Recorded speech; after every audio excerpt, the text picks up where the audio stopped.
नमस्कार, the daily show में आपका एक बार फिर से स्वागत है। मैं हूं मुकेश कुमार। दोस्तों, पंजाब में दलित मतदाताओं को लुभाने की होड़ मची हुई है तमाम राजनीतिक दलों में, और उसका एक नतीजा हमने अभी हाल में देखा है, जब कांग्रेस ने वहां के मुख्यमंत्री को बदल दिया और एक दलित को मुख्यमंत्री की कुर्सी सौंप दी। तो ये एक बड़ा महत्वपूर्ण कदम था कांग्रेस की तरफ से, लेकिन ये पूरी पंजाब की राजनीति के बारे में बताता है, जहां पिछले कई महीनों से ये चर्चा चल रही थी। हर राजनीतिक दल ये वादा कर रहा था कि वो दलितों की हिस्सेदारी बढ़ाएगा। कोई कह रहा था कि हम दलित उप मुख्यमंत्री बनाएंगे, आम आदमी पार्टी, बीजेपी ने कहा था कि हम मुख्यमंत्री दलित को बनाएंगे, और अकाली दल ने भी उप मुख्यमंत्री पद की बात की थी। तो इस तरह से दलित मतदाताओं का अचानक पंजाब की राजनीति में इतना क्यों आकर्षण बढ़ गया है कि तमाम राजनीतिक दल उनको लुभाने के लिए टूट पड़े हैं। वहां करीब 32% आबादी दलित मतदाताओं की है, और जाहिर है कि एक बड़ा चंक है ये वोट का, जिसको मिल जाए उसके वारे न्यारे हो सकते हैं। लेकिन क्या ऐसा होता है? क्या ऐसा अतीत में होता रहा है कि जो दलित समुदाय है, क्या वो एकजुट है? क्या एक वोट बैंक की तरह उसको देख सकते हैं? किस तरह की है ये दलित समुदाय, जो चाहे वो सिख दलित हो या हिंदू दलित हो, उनको किस तरह से देखा जाए? उनकी पहचान, उनकी सामाजिकता, उनकी राजनीतिक चेतना को किस तरह से आंका जा सकता है, चुनाव के पैमाने पर भी और राजनीति में हस्तक्षेप के मामले में भी? इसको जानने समझने के लिए, हमें बताने के लिए हमारे साथ जुड़ चुके हैं जवाहरलाल नेहरू यूनिवर्सिटी में प्रोफेसर सुरिंदर सिंह जोटका साहब, जिन्होंने दलितों पर लंबे अरसे से लंबा काम किया है, और उनका काम सब जगह स्वीकार किया जाता है, उसकी एक प्रतिष्ठा है। तो सबसे पहले प्रोफेसर जोटका, आपका कार्यक्रम में स्वागत है। मेरा पहला सवाल यही है कि कुछ अभी हाल में जब ये परिवर्तन हुआ पंजाब के मुख्यमंत्री पद पर, तो कई तरह की चीजें उठी। उनमें से एक ये भी उठा कि सिखों में तो दलित होते ही नहीं है। बहुत सारे लोग अनजान हैं जो ये मानते हैं कि सिख एक धर्म है, उसमें जाति व्यवस्था है ही नहीं। दूसरी तरफ ये उठा कि दलितों की आखिरकार कितनी संख्या है। कोई 30% बताता है, कोई 32%, कोई 34%, किसी ने 38% तक बताई। तो ये दलित मतदाताओं की संख्या फिर वो अलग अलग सेक्ट में बटे हुए हैं। रामदसिया, रविदसिया, वाल्मीकि तो अलग हो गए। तो ये पूरा मैं समझना चाहता हूं, और अपने दर्शकों को भी मैं चाहता हूं कि आपके जरिए उनकी समझ साफ हो कि दरअसल पंजाब में दलितों की क्या स्थिति है। ये बात किसी हद तक सही है कि सिख धर्म में कास्ट नहीं है। जो सिखी है उसमें कास्ट नहीं है, क्योंकि सिखों के जो रिलीजियस थियोलॉजिकल सिस्टम्स हैं उसमें ब्राह्मण की जरूरत नहीं है, कोई ऊंचा नीचा नहीं है, हर कोई सब कुछ कर सकता है। बहुत सारे जो गुरुद्वारों में ग्रंथी होते हैं, जो गुरु ग्रंथ को देखभाल करते हैं, वो बहुत सारे दलित समुदाय से आते हैं। तो बहुत सारे रागी भी रहे हैं। अभी जो अकाल तख्त के चीफ हैं वो भी एक दलित हैं। तो धार्मिक जो एक अवधारणा है कि कास्ट एक हिंदू धर्म से जुड़ी चीज है, उसका एक रिचुअल स्टेटस के साथ जुड़ा हुआ काम है, वो पंजाब में नहीं है, वो सिखों में नहीं है। पंजाब में है लेकिन सिखों में नहीं है। लेकिन सिख समुदाय में जाती है, इन द सेंस के वो एक ऐतिहासिक तौर पे जो एक रीजनल फॉर्मेशन होती है कास्ट, जो एक सिर्फ धार्मिक चीज नहीं होती। हर रीजन का अपना अलग अलग डायनेमिक्स होता है। अगर आप लाहौर में चले जाएं, पाकिस्तान पंजाब में चले जाएं, वहां पे भी उसी हिसाब से आपको सिस्टम दिखाई देगा। आपको जाट भी मिलेंगे, आपको रोड भी मिलेंगे, और भी मिलेंगे, बहुत सारी जातियां मिलेंगी। तो जाति व्यवस्था जो है उसको समझने के लिए, मेरे को लगता है पंजाब को समझने के लिए खास तौर पे हमारे को उस पर्सपेक्टिव से बाहर निकलना पड़ेगा, जो कि हमने अपने जो टेक्स्ट बुक पढ़ पढ़ के बनाया है कि हिंदू धर्म, वर्ण व्यवस्था और वो सब चीजें कास्ट होती हैं। कास्ट उससे ज्यादा चीज है। ये मेरे काम से भी निकल के आता है कि किस तरह से ये वर्ण व्यवस्था वाली बात है, ये इसको नॉर्मलाइज किया गया 19वीं शताब्दी में। जो बाहरी लिटरेचर आया कि आप हिंदू धर्म के साथ जोड़ के ही कास्ट को देखिए। कास्ट एक सामाजिक सच है, और कास्ट एक ऐतिहासिक सच भी है, और कास्ट एक आर्थिक सच भी है। तो उसकी जो मटेरियलिटी है, जो भूमिगत रियलिटी है कास्ट की, वो कहीं ना कहीं से अलग है। एक जो हमने अब धारणा बना ली है कि धर्म के साथ जुड़ी हुई है, तो उस करके कास्ट इनइक्वालिटी से जुड़ी चीज आ जाती है। तो उस तरह का जो सच्चाई है वो पंजाब में काफी डीप है, क्योंकि जब आप गांव में जाएंगे सबसे पहले आप चीजें देखेंगे तो कास्ट ही देखेंगे। पूरा का पूरा जो जमीन है वो आमतौर पे स्पेसिफिक कास्ट ग्रुप के पास होगी, जैसे दूसरे रीजन पे होता है। और खास तौर पे दलितों में पंजाब में बिल्कुल जमीन नहीं है। नियरली 97-95% लोगों के पास बिल्कुल एग्रीकल्चरल लैंड नहीं है। यूपी में हालांकि 24% दलित जो है वो खेती करता है, उसके पास अपनी जमीन है। पंजाब में बहुत कम है, उसके अपने इस हिस्टोरिकल रीजन रहे हैं। तो वो जो है जो सिखों में जाति है, सिखी में जाति नहीं है। तो ये डिस्टिंक्शन करना बड़ा जरूरी है। सामाजिक लेवल पे, आर्थिक लेवल पे जो उनका रेजिडेंशियल स्ट्रक्चर है वो काफी रेस्ट ऑफ द कंट्री की तरह है। गांव के बाहर रहेंगे दलित, और गरीब भी क्या होंगे। और वो क्या इसको मैं इस तरह से कह सकता हूँ प्रोफेसर जोटका कि सिख धर्म जाति व्यवस्था को नहीं मानता है, लेकिन सिख समाज में वो जाति व्यवस्था है। हाँ, वो व्यवस्था है, क्योंकि वो जाति सिर्फ धर्म से जुड़ी चीज नहीं है। जाति की सच्चाई दूसरी जगह पे भी, जो लोग बुद्धिज्म में आ गए वहां पे भी जाति रही, जो इस्लाम में चले गए वहां पे भी जाति रही। तो जाति जो है वो धर्म से बड़ी चीज है इन सम सेंस। उसका इतिहास अलग है, उसकी रियलिटी अलग है। हिंदू धर्म में उसको सैंक्शन भी मिलती है, वो अलग चीज है, वो भी अपने आप में एक बहुत इंपॉर्टेंट बात है। लेकिन उससे आगे भी जाती है, उससे पीछे भी जाती है।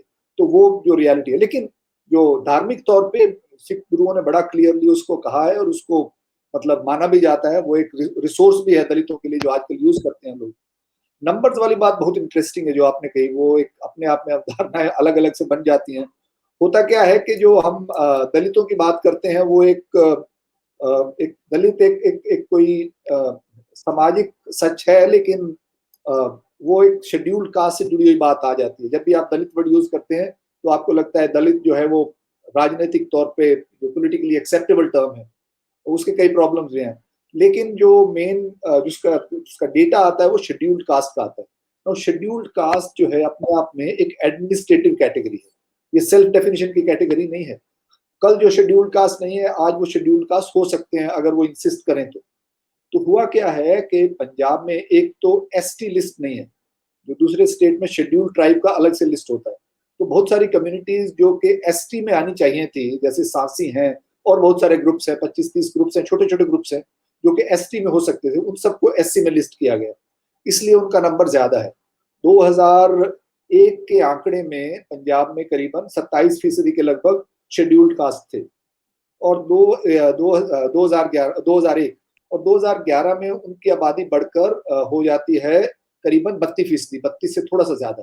वो ये नहीं कि उनका इंटरनल ग्रोथ रेट हुआ है। बहुत सारे लोग इसको साइड कर रहे हैं कि दलितों की आबादी बहुत तेजी से बढ़ रही है, वो सच्चाई नहीं है। सच्चाई ये है कि 2001 में 37 कम्युनिटीज थी जिनको एससी लिस्ट किया गया था, और 2011 के सेंसस तक उसका नंबर बढ़कर 39 हो गया था, 39 हो गई थी। एक राय सिख कम्युनिटी है, काफी बड़ी सारी कम्युनिटी है, जो कि पहले ओबीसी में आते थे, उन्होंने अपना लॉबी करके अपने आप को एससी लिस्ट में डाल दिया। अब वो अगर आपके पास 25 लाख की कम्युनिटी है और उसको आप शिफ्ट कर देंगे तो नेचुरली पॉपुलेशन बढ़ जाएगी। सो एससी पॉपुलेशन उतने तरीके से नहीं बढ़ रही कि अब 38% हो जाएगी। उसी को बेस के लोग मना के कह रहे हैं कि हाँ भाई 5% और बढ़ गई होगी, क्योंकि पिछले दहाके में 5% बढ़ा था। तो जो जी उसमें बहुत सारे लोग हैं, लेकिन जो बिल्कुल जो डिप्राइव्ड कम्युनिटीज हैं, वो उनका नंबर जैसे दूसरे स्टेट्स में मोर और लेस वैसे ही है। और अलग अलग जातियां हर जगह पे होती हैं। हर स्टेट में एससी का एक लिस्ट होता है, और इस लिस्ट में जो भी आता है उनको आंकड़े में दर्ज किया जाता है। हरियाणा का भी यही जी हिसाब है, हर स्टेट की एक लिस्ट है। और ये लिस्ट जो है वो फिक्स नहीं है, लॉबी करके उसमें ऐड ही होता है, निकलता कोई नहीं है उसमें से। ये हमारे सिस्टम की एक प्रॉब्लम है। और हर पंजाब में भी यही हुआ है कि जो शेड्यूल्ड कास्ट कम्युनिटीज हैं उनका इतिहास बहुत अलग अलग है। जैसे दुआबा की जो कम्युनिटीज हैं, जिनका दुआबा में डोमिनेशन है, जलंधर जिनका बेस है, वहां पे एक आंदोलन चला था 1920 में, जिसको आद धर्म आंदोलन कहते हैं। और उसके कारण जो एक सेक्शन उस कम्युनिटी में से एक सेक्शन निकल के काफी मोबाइल हो गया था, और उनकी मोबिलिटी अभी तक चल रही है। उन्हीं में से रविदासी निकले, फिर उनमें से एक सेक्शन निकल के सिखों में चला गया, जिनको रामदासिया बोलते हैं। काशीराम उसी कम्युनिटी से आए, ये जो चन्नी है उसी कम्युनिटी से हैं। वो रामदासिया कम्युनिटी सिखिज्म में बहुत क्लोजली इंटीग्रेटेड है। सिमिलरली एक दूसरा क्लस्टर है जिसको मजहबी सिख है, वाल्मीकि बोलते हैं। उसमें जो मजहबी हो गए वो सिख बन गए, वाल्मीकि जो अपने आप को हिंदू कहने लगे। लेकिन उनका वाल्मीकि आइडेंटिटी भी जो है वो हिंदू महासभा ने दिया था उनको 20वीं शताब्दी में, कि आपको डिग्निफाइड स्टेटस मिलेगा हिंदुइज्म में। पहले वो इस्लाम के ज्यादा लाल बेग बोलते थे उनको, वो इस्लाम के क्लोज ज्यादा थे, लेकिन उनको हिंदू धर्म में लाने के लिए, क्योंकि खास एंग्जाइटी थी नेशनलिस्ट लीडरशिप में नंबर्स को लेके। तो ये बहुत सारी चीजें हैं जो कास्ट अपने आप में इवॉल्विंग रियलिटी है, वो एक फिक्स्ड रियलिटी नहीं है। और उसके अपने रीजनल करेक्टर है, और रीजनल डायनामिक्स है, और रीजनल फॉर्मेशन है। तो पंजाब की राजनीति में जो है दलितों का ज्यादा रोल नहीं रहा। हालांकि कांशीराम पंजाब से आए और भी दलितों का मूवमेंट चले, अंबेडकर का बहुत यहाँ इन्फ्लुएंस। यहाँ मैं एक प्रश्न पूछना चाह रहा हूँ कि काशीराम तो आए, उन्होंने मोबिलाइज किया एक पर्टिकुलर इलाके को और शुरुआत वहीं से की, लेकिन चूंकि वहां के दलितों के पास जैसे जमीन नहीं थी तो एक आर्थिक ताकत उनके पास नहीं थी, तो जाहिर है कि जो वहां की जो ताकतवर जातियां रही होंगी वो उनके ही इशारों पर काम करती होंगी, वोटिंग में भी वो असर करता होगा और इसलिए वो अपनी राजनीतिक हैसियत नहीं बना पाए। सही, दोनों चीजें हैं, आपकी बात सही है।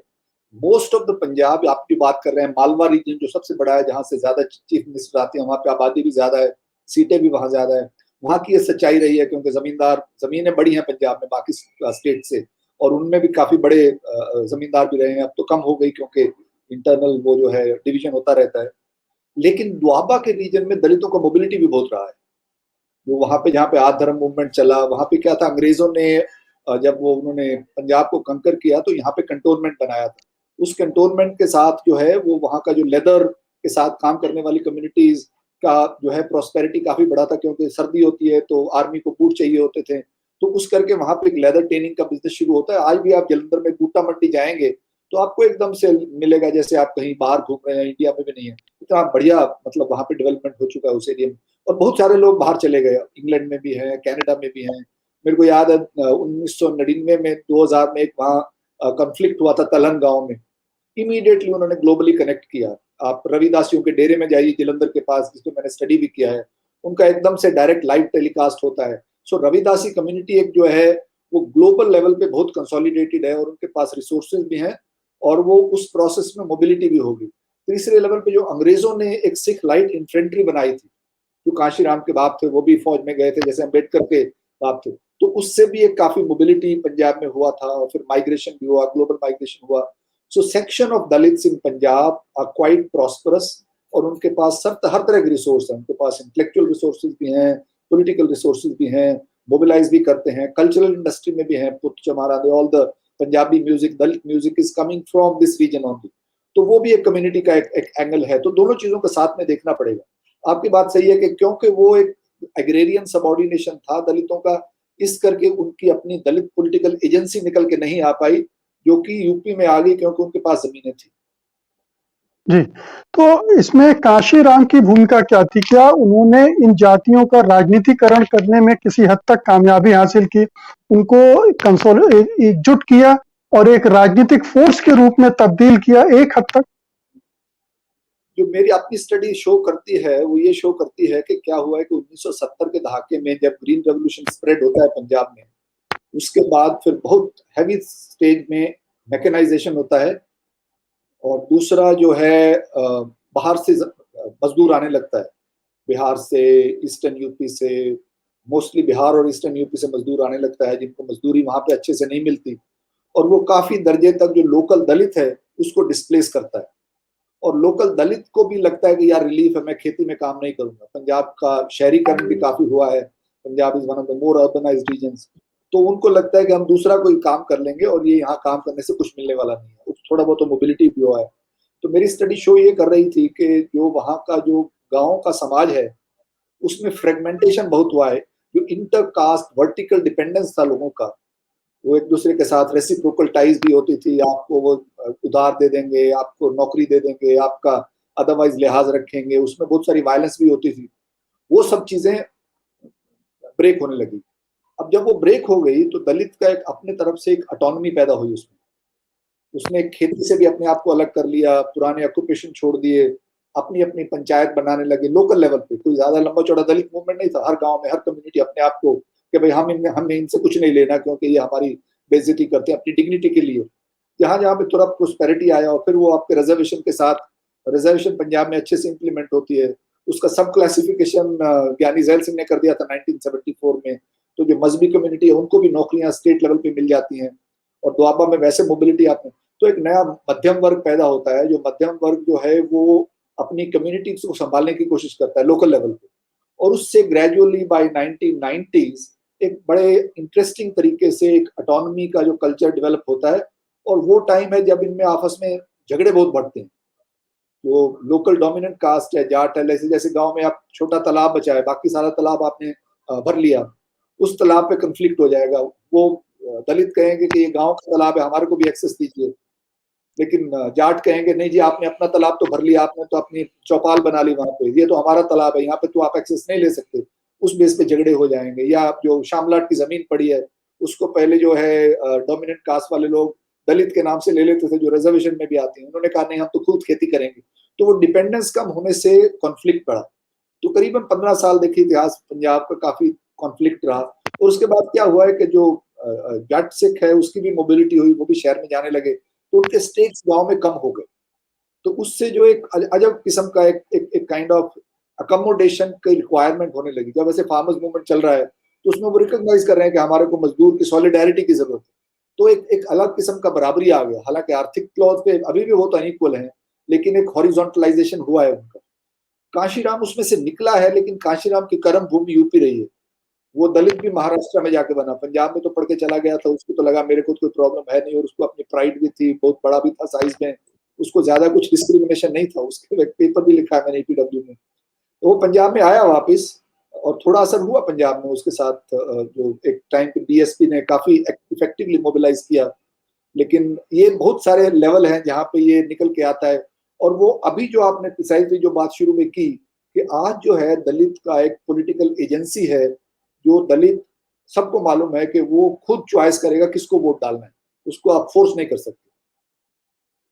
जी, तो यहाँ मैं एक सवाल आपसे जानना चाहता हूँ कि जिस तरह के दलितों पर अत्याचार हम उत्तर प्रदेश और बिहार में सुनते आते हैं, अक्सर वहां से खबरें आती रहती, पंजाब से क्यों नहीं आती? वहां ऐसा क्या परिवर्तन आया है? क्या दलित मजबूत हुए हैं, रजिस्ट कर रहे हैं, या वो अब अपनी ताकत का इस्तेमाल बेहतर ढंग से कर रहे हैं, सीधे कन्फ्लिक्ट करने के बजाय?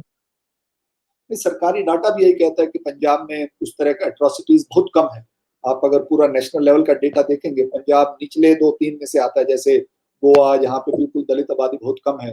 तो पंजाब में एट्रोसिटीज बहुत कम है, ओकेजनली होती हैं।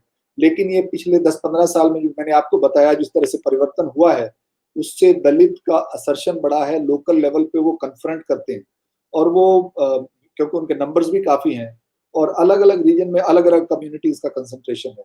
तो जैसे द्वाबा रीजन में या माझा रीजन में कुछ कम्युनिटीज का ज्यादा कंसंट्रेशन है, मालवा में खास कम्युनिटीज है, मजहबी सिख ज्यादा है वहाँ पे। तो वहाँ पे उनका मोबिलाइजेशन हुआ है, उनके अपने गुरुद्वारे हैं, अपना एक काइंड ऑफ समाज बना है, और लोकल जो ब्यूरोक्रेसी है, दलित ब्यूरोक्रेसी, वो भी उनको हेल्प करती है, उनके साथ खड़ी होती है जब वो क्राइसिस होता है। तो कॉन्फ्लिक्ट हुए, लेकिन कॉन्फ्लिक्ट आमने सामने वाले ज्यादा थे, एट्रोसिटीज वाले कम थे। जो जो मैं बात कर रहा था 2000 पहले होता होगा, पहले हमारा पास कोई डेटा नहीं है, सरकार भी उस तरह से डेटा इकट्ठा नहीं करती। अगर आप 1940 को जाएंगे या 50 को जाएंगे, और कहीं ना कहीं पे सिखी का असर है, जो सिख धर्म के कारण, क्योंकि उस तरह की लेजिटिमेसी नहीं है कास्ट को, उस तरह का वो नहीं है। जो कॉन्फ्लिक्ट भी होता है वो ज्यादा क्लास कास्ट कॉमन कॉन्फ्लिक्ट होता है। जस्ट बिकॉज ये नहीं कह सकते कि हाँ भाई ये बंदा मेरे इलाके में आ गया तो उसको पकड़ के पीट देंगे, ऐसा तो पंजाब हरियाणा में वैसे भी नहीं है। तो वो एक अलग से रीजनल कॉन्टेक्स्ट है, जो मतलब लोकल कम्युनिटीज का एक अपना इतिहास अलग रहा है। लेकिन गैर बराबरी खूब है, ऐसी बात नहीं है कि उसमें इक्वालिटी वाली तो बात है, गाँव में चले जाएंगे। वो अब आ रही है, अब आ रही है, क्योंकि जो मैंने भी देखा था कि छोटे बच्चे इकट्ठे खेलेंगे, उस तरह का जो टेंशन बहुत कम है। अभी आपने किसान आंदोलन की बात की थी कि उसमें भी जो बड़े किसान हैं, जो आंदोलन को लीड कर रहे हैं, उनको भी लग रहा है कि इनको साथ जोड़ा जाना चाहिए। बेसिकली ये फार्म लेबरर्स हैं, ज्यादातर तो दलित उन्हीं के खेतों वगैरह में काम करते हैं। तो ये जो एक दूसरे की जरूरत है, ये किसान पॉलिटिक्स को किस तरह से बदल रही है, और इन दोनों सामाजिक समूहों को कैसे जोड़ रही है, ये इस पर थोड़ा टिप्पणी करें। ये बहुत इंटरेस्टिंग सवाल है। आपने देखा होगा शुरू से, पहले दिन से, जो इस बार का फार्मर्स मूवमेंट पंजाब वालों का था, उन्होंने अपनी जात की बात बिल्कुल नहीं की। हालांकि बहुत सारे लोग चाहते हैं कि जात की बात करें तो पोलराइजेशन होगा, तो उन्होंने सिक्खी की बात की।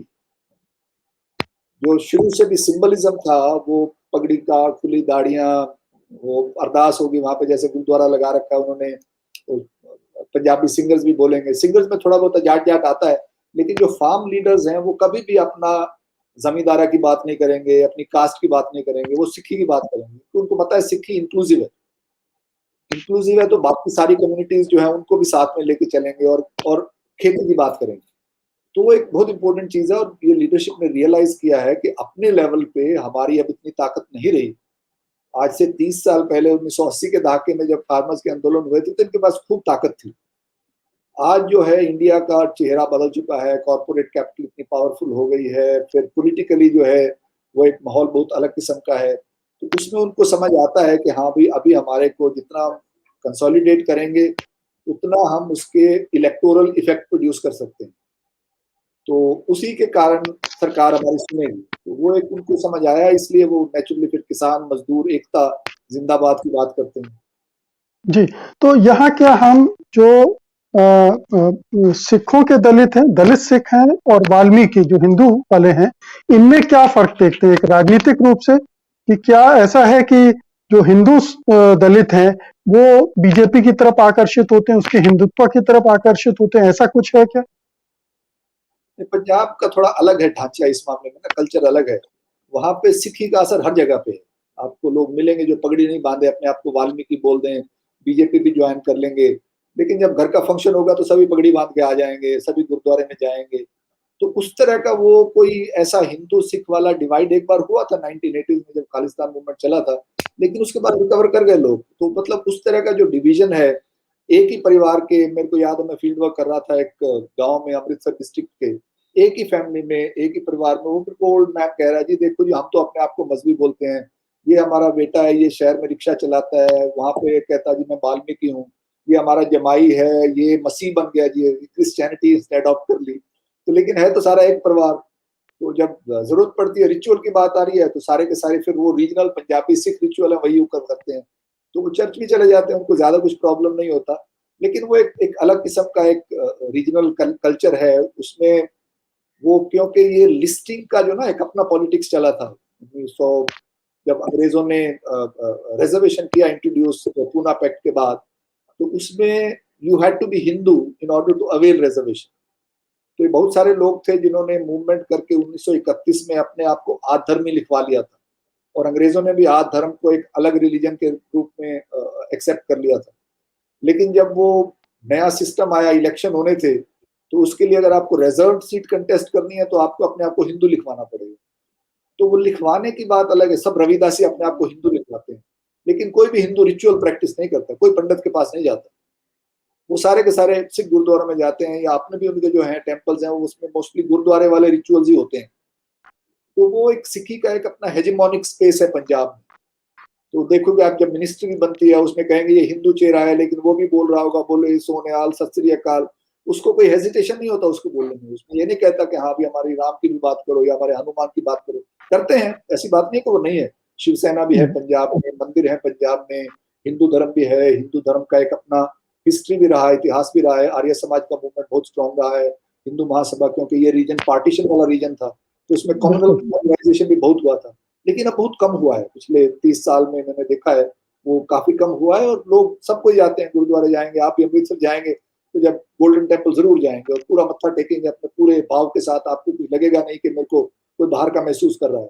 यहाँ पे बंगला जी। साहब गुरुद्वारा चले जाइए, सिखों से ज्यादा नॉन सिख होते हैं और पूरी भावना के साथ आते हैं, मैंने देखा है खुद। हैरानी भी होती है कि उनको जरा नहीं लगता कि हम बाहर के हैं या हम इसमें नहीं है। तो वो एक अलग किस्म का गुरुद्वारे का कल्चर है जिसमें everyone is accepted, everyone is welcome, और कोई उसको किसी तरीके के उसके भाव से नहीं देखता कि ये बाहर का कैसे आ गया। आप भी ले जाइए प्रसाद, आपको भी उसी कढ़ाई में से प्रसाद मिलेगा, और फिर आप सोचते रहिए अनटचेबिलिटी को हो सकता है किसी दलित का प्रसाद हो, लेकिन आपको मानना पड़ेगा एक बार। तो वो एक भावना, एक अलग किस्म का एक कल्चर डेवलप हुआ है, सिखी ने किया है, which has a larger implication for the region as well as for the ji, religious dynamics of the region. ये बताइए कि आपने जब स्टडी की है तो उनमें कोई वोटिंग पैटर्न भी दिखा है किसी पॉलिटिकल ग्रुप के लिए, पार्टीज के लिए उनका प्रेफरेंस भी दिखा आपको, कि ये जितने भी सेक्ट हैं या जितने हिस्से हैं उनमें कुछ खास रुझान आपको नजर आया हो? बिल्कुल है। वो ऐसा है कि जैसे 1974 में ज्ञानी जैल सिंह ने यहाँ पे शेड्यूल्ड कास्ट का सब क्लासिफिकेशन किया था। सब क्लासिफिकेशन में क्या था कि जो सारी सीट थी उसमें से 50% सीट जो है मजहबी सिख वाल्मीकि के लिए रिजर्व कर दी।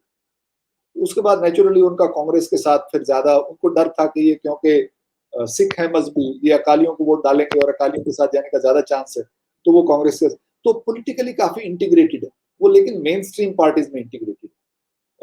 अकालियों का भी कहीं ना कहीं पे थोड़ा बेस रहा है, इनके साथ कहीं ना कहीं कनेक्शन रहता है। काशीराम जो है वो जो मिलिटेंट सिख थे उनके साथ ज्यादा क्लोज फील करता था, सिमरनजीत से मान जैसे लोग, तो है लीडरशिप का, लेकिन उनको एक अकोमोडेशन हो जाता है, उनको अलग से पार्टी बनाने की जरूरत नहीं। जैसे चन्नी को भी एक्सेप्ट कर ही लिया गया कांग्रेस में, ऑल सेड एंड डन, ये बहुत बड़ी बात है।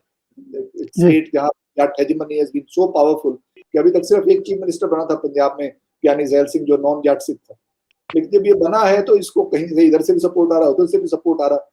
होंगे इंटरेस्टिंग डायनामिक्स आने वाले टाइम पे, देखिए क्या होता है, लेकिन एक एक्सेप्टेंस है।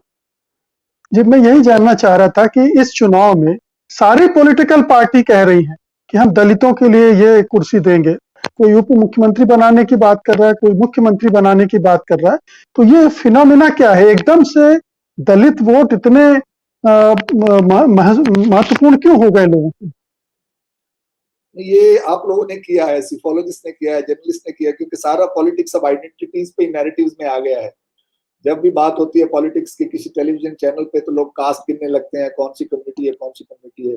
और ये Dalit is also a kind of misleading category. जैसे मैंने कहा कि वो एक बहुत सारे इंटरनल डिवीजन बहुत हैं, और वो इंटरनल डिवीजन वेरी सब्सटेंटिव है। किसी ना किसी लेवल पे लोग आइडेंटिफाई भी करते हैं अपने दलितनेस के साथ, क्योंकि जब एट्रोसिटीज होती हैं या उनको लगता है कि हाँ भाई हमारे पास जमीन नहीं है, हमें इकट्ठे होने की जरूरत है। लेकिन जो वाल्मीकि समाज है वो वाल्मीकि समाज है, जो रविदासिया है रविदासिया समाज है, तो उनका एक अपना अलग अलग से कम्युनिटी लेवल पे बाउंड्रीज बड़े शार्प हैं, बड़े स्ट्रॉन्ग हैं, और उस लेवल पे उनका पॉलिटिकल अलायंसेज होते हैं। आप ये दलितों के साथ अलायंस नहीं कर सकते, ऐसा कोई दलित कोई कोई सिग्निफायर नहीं है पंजाब में, अगर उसको आप अपने साथ ले लेंगे तो सारे वोट आपको डालेंगे। तो उसमें फिर अलग अलग से देख लें, जो आप बात कर रहे थे हिस्सेदारी की, जो काशीराम ने जो जो जो दलित पॉलिटिक्स में या इंडियन पॉलिटिक्स में वोकैबुलरी ऐड किया है, उसमें हिस्सेदारी बहुत इंपॉर्टेंट है। इसीलिए जो दलित पॉलिटिक्स का यूपी में भी फ्रेगमेंटेशन हो रहा है कि अब वो आपको दलित से बात नहीं बनेगी, मायावती को बनाने से बात नहीं बनेगी। आप बताइए कि हमारी कम्युनिटी को क्या मिल रहा है। ओबीसी में भी वो आ गया कि हमारी कम्युनिटी को क्या मिल रहा है। यही जो बीजेपी वाले जो हैं, क्योंकि वो बहुत मोर, उनके पास रिसोर्सेज हैं, उनके पास सब कुछ है, वो उसको मैनेज अच्छे से कर रहे हैं। तो ये मैंने एक पेपर भी छापा आईपीडब्ल्यू में काशीराम पे, वो लिखा है मैंने। तो वो एक आपको वोट लेने के लिए ग्राउंड लेवल पे काम करना पड़ेगा, उनको प्रॉमिस करना पड़ेगा, और उनको ये गारंटी देनी पड़ेगी, उनको फील करवाना पड़ेगा कि हम आपके लिए काम कर रहे हैं। तो इसीलिए मेरे को लगता है, सबको लगता है कि हाँ भाई आज का जो वोटर है वो उसके अपने इंटाइटलमेंट्स है, उसकी अपनी हिस्सेदारी की बात करता है। और हिस्सेदारी के लिए आप पहले तो आप डिसाइड कर लेते, ठीक है जी आपका एक नेता है, आपको डालना ही पड़ेगा, नहीं डालोगे तो फिर आपका बूथ कैप्चर करके हम वोट डाल देंगे, वो सब तो होने वाला नहीं है। तो वो एक इन सम सेंस जो है वो एक परिवर्तन आया है। वो गांव भी, जो गांव का पूरा समाज जो है पहले से बिखर गया है, हर कोई अपने से कनेक्टेड है। थोड़ा सा कहीं वायलेंस होता है तो सिर्फ ये नहीं कि शहर वाला उठ के वहां पहुंच जाएगा, पास वाले गांव वाला पहुंच जाएगा, वो बर्मिंगम से भी फोन आ जाएगा उनको 2 मिनट में, और पूरा सॉलिडारिटी ग्लोबल लेवल पे मोबिलाइज होने लगेगी। तो पॉलिटिक्स का जो जो जो, जो चेंज हुआ है, ओपननेस हुआ है, नए तरह की डेमोक्रेसी इवॉल्व हुई है इंडिया में, उसमें ये सब चीजें बहुत अहम है। और पॉलिटिकल क्लास हमारी बहुत स्मार्ट है, बहुत श्रूड है, उसको भी मालूम है कि इंडियन पॉलिटिक्स और इंडियन वोटर जो है उनको ये सब चीजें पता है, और उस हिसाब से वो कैलकुलेट करता है। तो उनको लगता है अगर इनको अपील किया जाए टारगेट करके तो उसका फायदा हमारे को होगा। उसी के कारण आई थिंक मेरे को लगता है वो एक अलग अलग किस्म से कम्युनिटी स्पेसिफिक पॉलिटिक्स प्ले करने की कोशिश करें।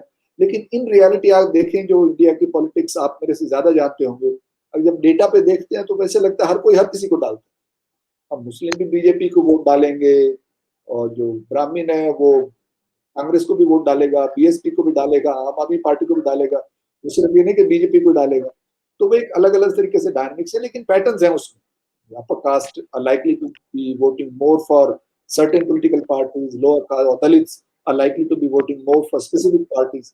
पंजाब में वही वैसा ही पैटर्न है, जैसे लैंडेड कास्ट्स हैं वो हिस्टोरिकली ज्यादा अकालियों को वोट किया उन्होंने, लेकिन बहुत सारे लोग कांग्रेस में भी वोट करते हैं, कांग्रेस के सारे चीफ मिनिस्टर जाट ही रहे हैं। इसी तरीके से दलित्स का भी पैटर्न है, लेकिन वो अब पहले वाला जो था टेकन फॉर ग्रांटेड वाला अब नहीं रहा। You have to actually deliver and connect, and only then you can expect them to vote for you. जी, अभी आपने कहा कि चन्नी को मुख्यमंत्री बनाना बहुत बड़ा महत्वपूर्ण कदम है पंजाब की राजनीति को देखते हुए।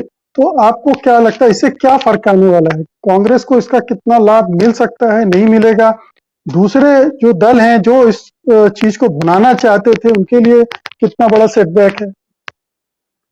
तो कांग्रेस को मेन फायदा अभी ऑलरेडी जो हो चुका है, इस बात को लेके अब कोई पॉलिटिकल पार्टीज कांग्रेस को मार्जिनलाइज नहीं कर सकती कि भाई हाँ ये तो एंटी दलित है, वो नहीं कह सकते। वो एक सिंबॉलिक, जो राजनीति है वो सिंबल से ही बनती है, जो राजनीतिक नैरेटिव्स बनते हैं वो सिंबल से ही बनते हैं। वो ये नहीं कि आप ये तो सिंबॉलिक है, रियल नहीं है, स्टंट है, वो स्टंट ही होते हैं सारे के सारे। ऐसी कोई बात नहीं कि राजनीति वाले, ये तो नहीं है कि आप इलेक्शन मैनिफेस्टो लेके उसके बाद एक एक आप उसको फुलफिल करोगे। पॉलिटिशियंस अपना पावर चलाते हैं, राज चलाते हैं, और बहुत सारा काम ब्यूरोक्रेट्स ही चलाते हैं।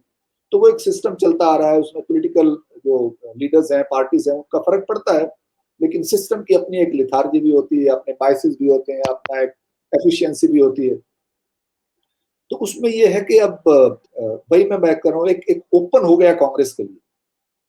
जो एक एवरेज दलित में जो मैसेज गया है, उनमें मैसेज ये गया है कि ये लोग हमारा भला सोच सकते हैं।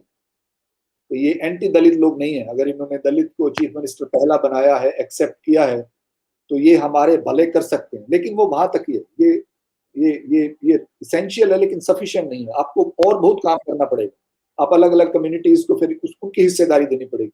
तो कल परसों मैं देख रहा था, ओबीसी वाला कोई कह रहा है कि जी हमारी भी तो आबादी है। पंजाब में ओबीसी की कोई बात नहीं करते, लेकिन बहुत सारे कम्युनिटीज हैं जो लिस्टेड है बैकवर्ड्स। पंजाब में पुराना पहले ओबीसी आने से पहले ही वो बैकवर्ड कास्ट में आते थे, वो बीसीज बोलते थे उनको।